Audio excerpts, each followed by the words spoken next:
নমস্কাৰ বন্ধু-বান্ধৱীসকল, প্ৰেৰণাৰ অন্য এটা ৰেচিপিলৈ আপোনালোকক স্বাগতম জনাইছোঁ। আজি আমি বনাব লৈছোঁ এগ ৰোল। তাৰ কাৰণে আমি ব্যৱহাৰ কৰিম আটা, কণী, চচ, কেপচিকাম, বন্ধাকবি, চিজ, জলকীয়া আৰু কাটি থোৱা পিঁয়াজ।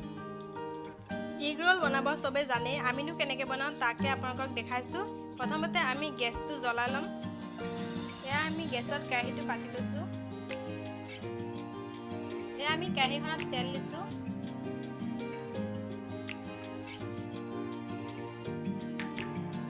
তেলখিনি গৰম হোৱাৰ পিছত আমি কাটি থোৱা চব্জিখিনি অলপমান ফ্ৰাই কৰি ল'ম। বেছিকৈ ফ্ৰাই নকৰিব, হাফ বইল হোৱালৈকে থ'ব। আমি তেলত চব্জিখিনি দি দিছোঁ।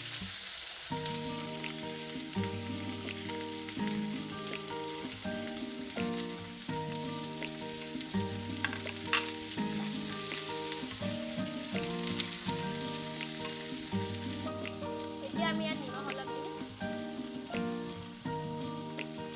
এতিয়া অলপ জলকীয়া গুড়ি ভালকৈ মিক্স কৰি ভাজি ল'ম অকণমান হাফ বইল হোৱালৈকে।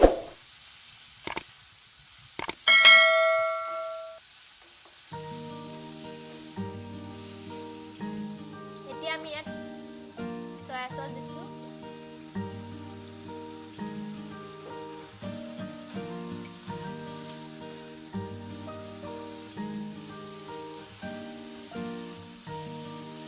এতিয়া আমি ইয়াত দিম চিলি চচ। চিলি চচ দিও ভালকৈ লৰাই দিছোঁ। এতিয়া অলপ টমেটো চচ। চামুচ এপা দি এচামুচ জোখত দিলেই হ'ল। ভালকৈ মিক্স কৰি ল'ব। এয়া আমাৰ ভাজিখন হৈ গ'ল। এতিয়া আমি ৰুটিখন বেলি ল'ম। বেছি ডাঠো নকৰিব, বেছি পাতলো নকৰিব। এয়া আমাৰ ৰুটিকেইখন বেলা হৈছে। আমি কেৰাহীখন আমি তেল দিছোঁ।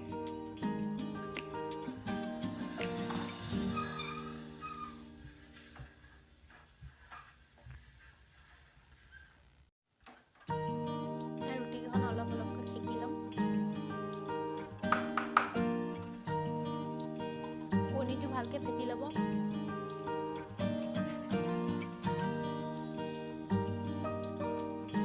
ইয়াত অলপমান নামমাত্ৰ নিমখ দিব।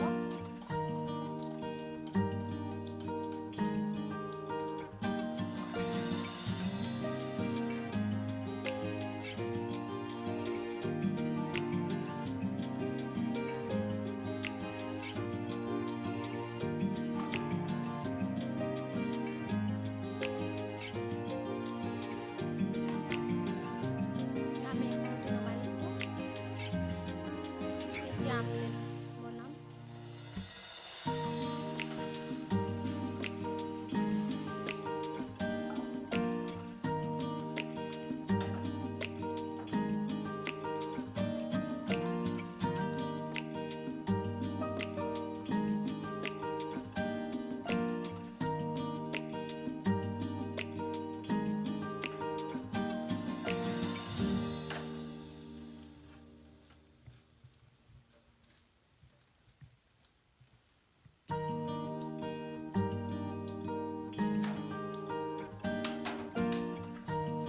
এতিয়া আমি অলপমান চিজ দিম।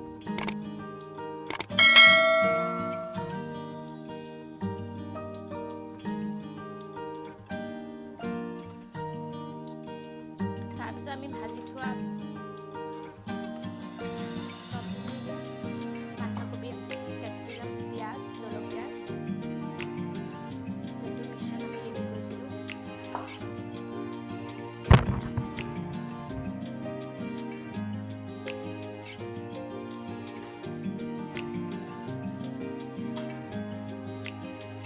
এতিয়া আমি এইখিনি ভালকৈ মেৰিয়াই ল'ম।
ইয়াত আমি চিজখিনি দিছোঁ।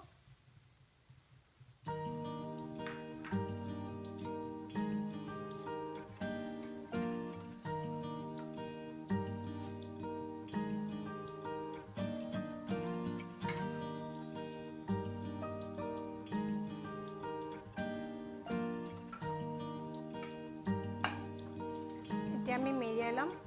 আমাৰ গোটেইখন ৰোল বনোৱা ৰেডি হৈ গ'ল। আমাৰ টেষ্টি এগ ৰোল ৰেডি হৈ গ'ল। ভিডিঅ'টো ভাল লাগিলে লাইক, শ্বেয়াৰ আৰু ছাবস্ক্ৰাইব কৰিব। ভিডিঅ'টো ইমানখিনিলৈ চোৱাৰ বাবে ধন্যবাদ।